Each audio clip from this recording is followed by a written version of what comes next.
they do not have a running back. If you look at what Ezekiel Elliott's tape has shown the last 2 years, he's certainly not a back that can carry 230 or 240 times. And Dak, because of the style of quarterback that he is at this point, as I said, a distributor, he needs a complete offense. He needs a run game to be effective. You're tuned in to the Ross Tucker Football Podcast, guiding your gridiron journey, none other than your host, former NFL lineman, Ross Tucker. Oh, yeah, it is. But it's not just any Ross Tucker Football Podcast. It never is, but especially not on a Teaching Tutorial Thursday. That means my favorite guest, the venerable Greg Cosell, NFL film superstar, is in the house. We're actually wrapping up our series on these divisional previews. We might have saved the best for last in terms of the NFC East today. Plus, there's actually several guys in the news the last couple of days I need to get Greg's thoughts on. Jahlani Tavai got an extension. Tashaun Gipson got suspended. Ollie Gordon might be the best running back in next year's draft. Got a DUI. That's not real good. We'll get into all that stuff with Greg momentarily. And those are the main items for later. You guys know the deal. No more fresh episodes for the rest of the holiday weekend. However, Even Money was awesome with Steve Fezzik this week. Fantasy Feast, finding out what Joe Dolan has done in his best ball draft so far was fascinating. College Draft with Emory is always enlightening. You can follow me on social media. I appreciate those of you who do, at Ross Tucker NFL. We are at Ross Tucker Pod. And even though I announced the entries for the first best ball draft against me and Joe, DraftKings best ball draft, I'm already taking entries for the next best ball draft. So take advantage of any of our sponsors or just rate and review the show on Apple Podcasts or Spotify. Send it to me, Ross at RossTucker.com, so I can go against you in a best ball draft and you can tell everybody I got smoked by Ross Tucker in a best ball draft. That guy knows best ball. Speaking of best ball draft, shout out to Eric, our latest patron. Patreon.com/RT Media. No last name for Eric, but we'll take it. It's Big Show time. The Big Show. Okay, Greg, before we get to the NFC East, actually have a little bit of news over the last couple of days. The Patriots have been very busy extending their own. You know, I think last week it was Ramondre Stevenson. I don't know if I even asked you about that. And then this week, Jahlani Tavai. So they have made a decision, Greg, that, yeah, we weren't very good, but we've got some players we really like. We're going to keep them around. Stevenson last week, Tavai this week, Greg. Your thoughts on those two guys? Well, I think it's evident that they understand that they're going to have to be a running football team on offense. That's going to have to be the starting point, regardless of who their starting quarterback is, Brissett or the rookie Drake May. They're going to have to run the ball. Stevenson is a sustaining type back at his best. And at his best, he's a little more than that as well. But he's certainly a sustaining back who can grind out hard yards and, quote-unquote, keep you on schedule. So that signing made sense. Jahlani Tavai, he's probably, because the Patriots were not very good last year, obviously, he's an overlooked player by, I assume, by media. I guarantee not by coaches in the league. He is, in some ways, your classic Belichick player, because Belichick was always kind of a believer, if I were to give the Cliff Notes version, in front multiplicity and coverage consistency. They play a lot of man, a lot of single high under Belichick. Tavai is your classic front multiple player, can line up at multiple linebacker positions, can line up on the ball, on the edge, can step inside and line up in a stand-up position on the ball. A really, really good football player, just doesn't get a lot of sacks. We tend to think of front seven players in two ways. If they're D linemen, it's sacks.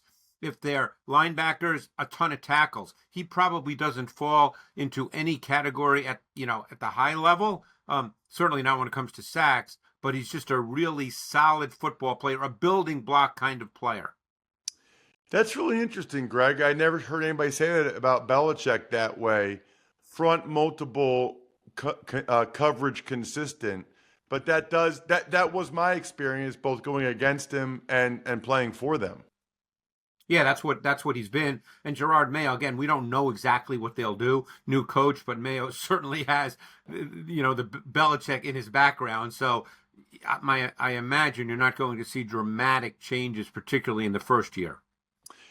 Other news that came out recently, Greg, Tashaun Gipson, the safety, been around for a while. I think maybe Jacksonville drafted him.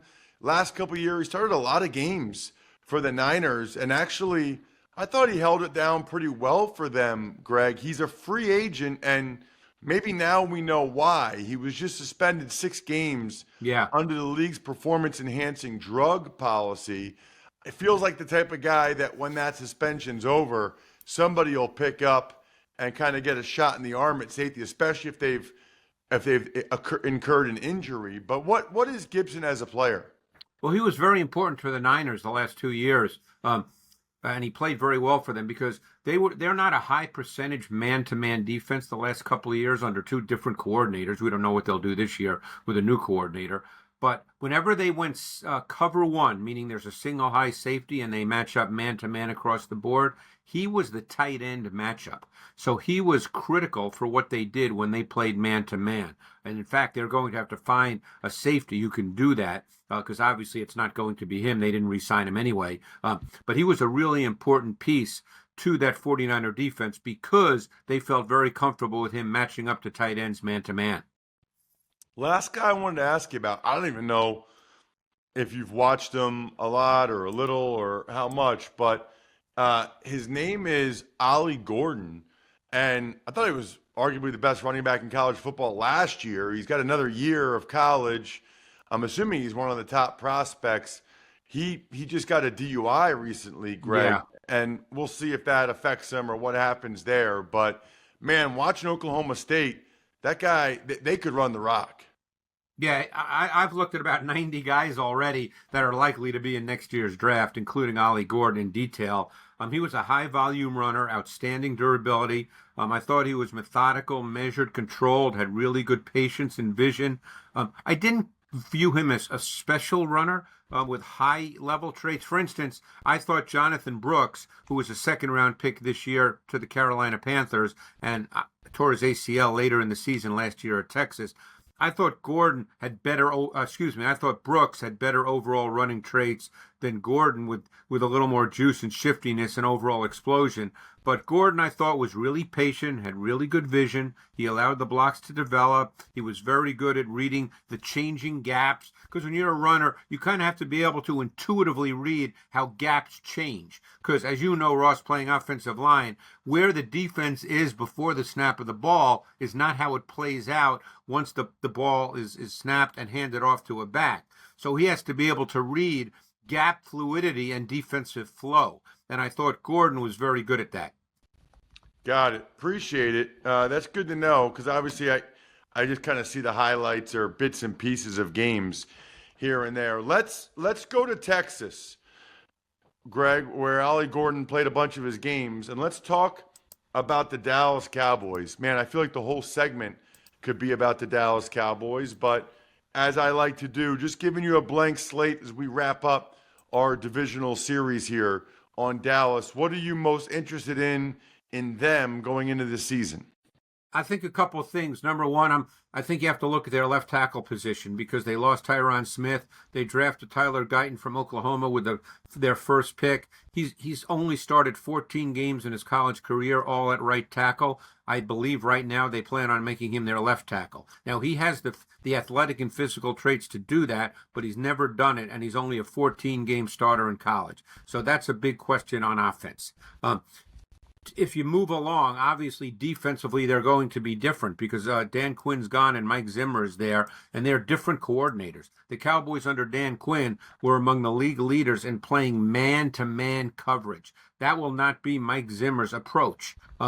So we'll see. Defensively, there's going to be meaningful changes, and I think the Cowboys were a heavy, big nickel defense, meaning they played with 3 safeties basically as their base defense. They had the fewest snaps in the NFL playing with 3 linebackers. My guess is that's going to change under Mike Zimmer.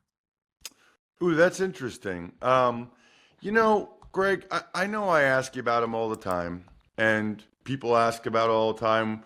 It's interesting, actually, on the Even Money podcast, Steve Fezzik said that there's been some line movement on the Cowboys season win total because there's rumors that Dak got an MRI, which I thought was interesting. Whether it's true or not, who knows? But it feels like the Cowboys may allow this contract with Dak to play out, Greg, and allow him to be a free agent a year from now. I think he was the runner-up for the MVP of the league last He year. was. Felt like he played really well. He did. There's some people that will tell you he's a top 5 quarterback, Greg, and every team, most teams would be lucky to have him. There are some Cowboys fans of the belief that, he's not been able to get them over the hump and that maybe they are better off getting somebody else as opposed to paying Dak $60 million a year. What does the tape say about Dak? I don't think there's a mystery as to what he is. I think at this point in his career, and even though he made a number of second reaction plays a year ago, more so than in the previous couple of years, I think at his core, what he is he's an executor and a ball distributor, and he's good at it. Now, obviously, when you get into the playoffs and play better defenses, depending on who you're playing, you really have to be efficient. One of the issues they have, and they're going to have it this year, is the run game. They do not have a running back. If you look at what Ezekiel Elliott's tape has shown the last 2 years, he's certainly not a back that can carry 230 or 240 times. And Dak, because of the style of quarterback that he is at this point, as I said, a distributor, he needs a complete offense. He needs a run game to be effective. We can look at a lot of the great quarterbacks in the league, and they have run games. Now, people can minimize the importance of a run game, and we all understand that it's not the 1980s, and you don't start everything you do with a run game. It's not like drafting George Rogers #1 in 1980, a running back. Those days are over, obviously, but you still need a run game, and that, to me, is a big question for the Cowboys. I would absolutely agree with you on that, Greg. What about as we move it forward? I want to get to the New York Giants, but first, 2 things. One is happy 4th of July, everybody. I know some of you are probably listening or watching youtube.com/Ross Tucker NFL on Friday, Saturday, or Sunday. But I hope everybody has a very safe, healthy, happy holiday with loved ones. My personal recommendation, if you want to take things to the next level, drink some Labatt Blue Lights with your friends. Live life to the power of we. Always enjoy responsibly. Beer, Labatt USA, Buffalo, New York. Let's talk Giants, Greg. They're in the news because they're doing this Hard Knocks thing, Hard Knocks off season, and there's talk about their skill guys and Saquon. When you think Giants, what do you think, Greg? Well, obviously, everybody's going to talk about the quarterback. But Daniel Jones, there's talk about Drew Lock competing for the starting job. I think ideally they would like Jones to be the starter. I think he's a more talented quarterback than Lock overall. There are some things that Jones needs to get better at. One of them is pocket movement, which is a totally different trait than being athletic out of the pocket. Jones is very athletic out of the pocket for a big man, but one of the things he's lacked and has been exacerbated because their O-line has not been very good at all is he is not a pocket mover. He has not shown up to this point, let's say it that way, that's the best way to say it, he's not shown up to this point that he can function really intelligently, athletically, just by moving and avoiding the chaos and distraction of the pocket. And that's a trait he really needs to have. The bigger issue for them, not an issue, it's just a total change, will be defensively. Wink Martindale gone, Shane Bowen in. Shane Bowen does not play anywhere near the amount of man coverage that Wink Martindale does. Shane Bowen is much more of a zone blitz type defensive coordinator, a lot of sim pressure, meaning they're 4-man pressures, but part of the 4-man rush is a linebacker or a DB with D linemen dropping out. So this defense will look totally different than what it did under Wink Martindale. A lot of interesting things there, Greg. I guess the thing I would say about Daniel Jones, or the question I have, Do you have examples in your experience of guys that got a lot better at pocket movement or navigating the pocket? Because I'm sure there's some examples of guys that have improved, Greg. That feels like something of an innate thing. And I've played with quarterbacks that had it, and it was incredible as an offensive lineman.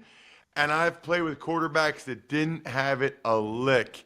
And it's extremely frustrating when you're like, just slide there. Just move an inch. Yeah. Just don't be a statue.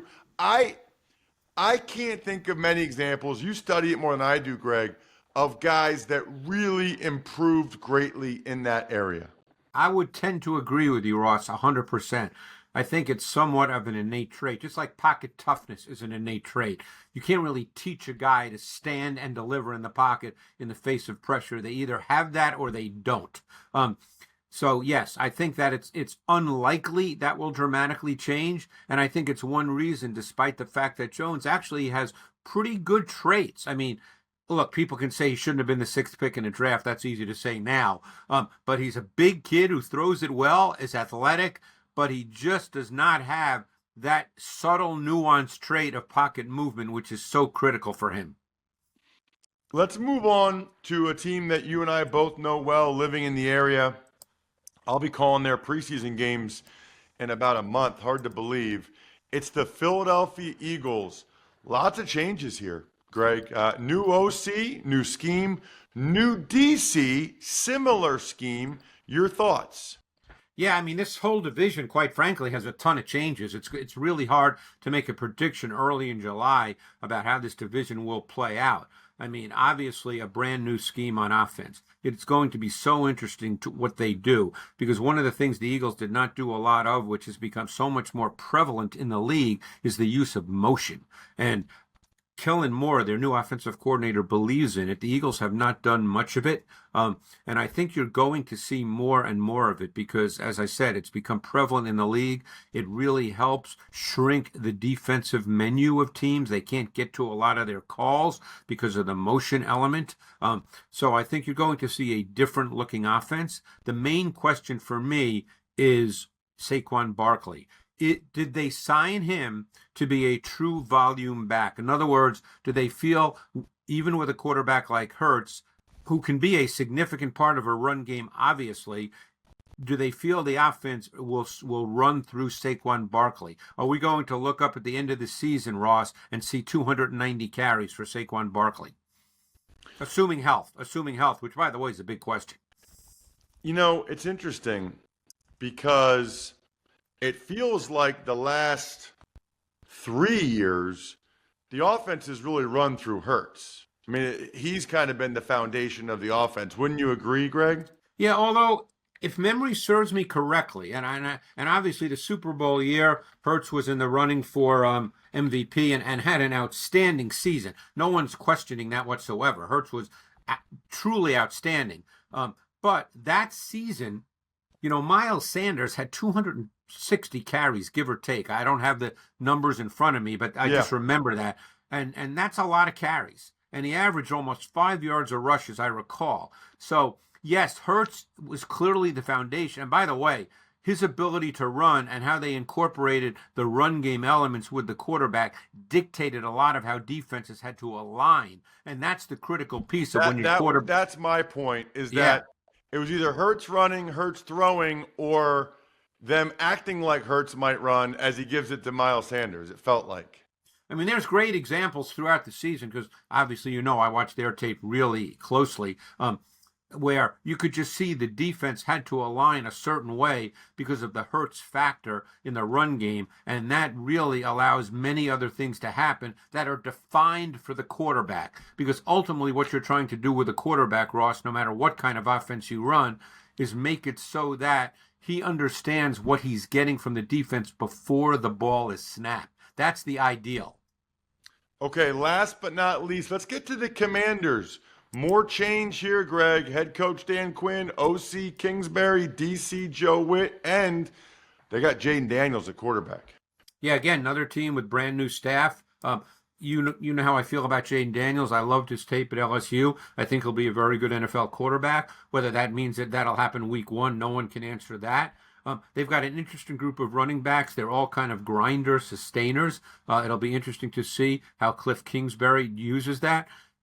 People need to understand that Kingsbury is not just an air raid guy. He has played in his coaching career in this league to his personnel. I mean, he played a lot with two tight ends at times in Arizona because he simply did not have enough wide receivers that were quality wide receivers. So he is not automatically, air raid, spread it out. That's not the way he's automatically going to play if he believes that their best personnel is running the football and maybe even playing with two tight ends. Because right now, we're not sure who their third wide receiver would be. They drafted Luke McCaffrey. They've got some other options, but that's a question mark.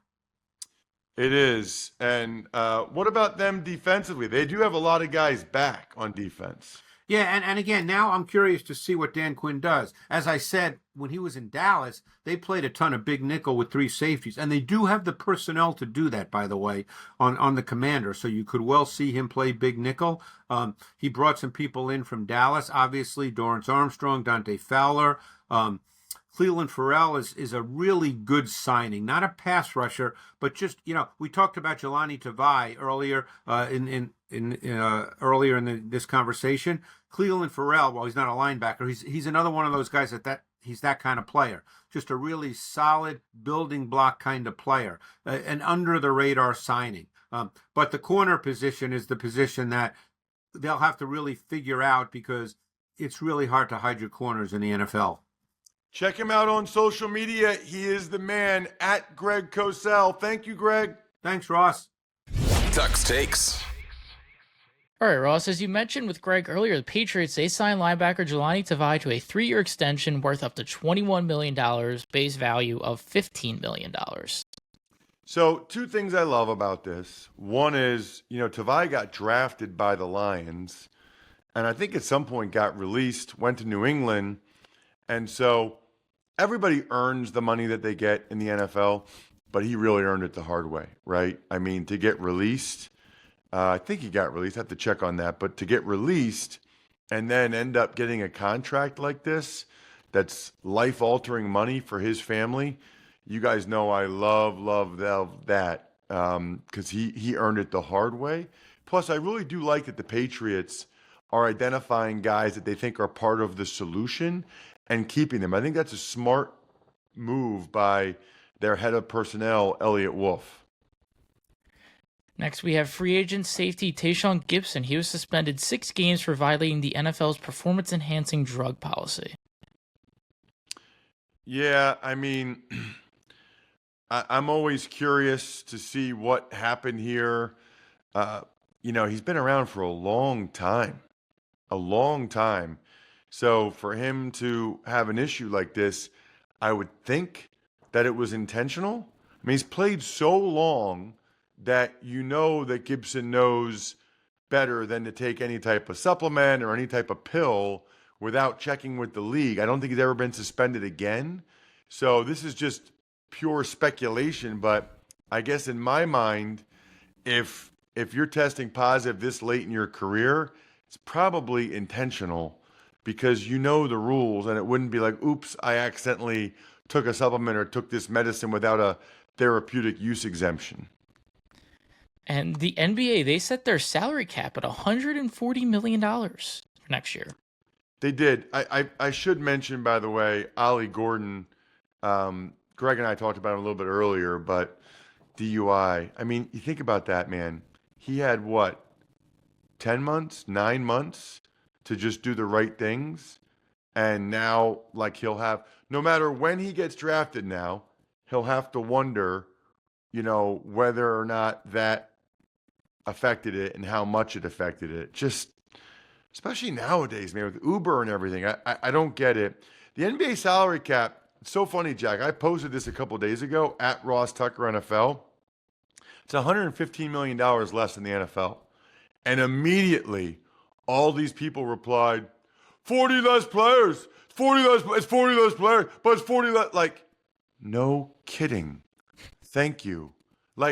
my favorite people ever that reply to a post letting me know that NFL teams have more players on the roster than NBA teams. I know. Guess what? That first of all, that wasn't even the point. Secondly, NBA teams play 82 games. 82 games. The point is that the NFL is generating a lot more revenue for a lot fewer games than the NBA is, which is great. And the salary cap is significantly higher as a result. Other than that, have a terrific holiday weekend, everyone. I think we're done here. Thanks for tuning in to the Ross Tucker Football Podcast. Make sure to also check out Even Money, Fantasy Feast, and College Draft, all on the DraftKings Network on Samsung TV Plus, YouTube, or subscribe to the podcast on your favorite platform. Shout out myfrontpagestory.com. Absolutely think it's the best gift you can get a loved one for any reason. Backofficeschedule.com, humanheadnyc.com, Sporticulture, Pizza Boy Brewing.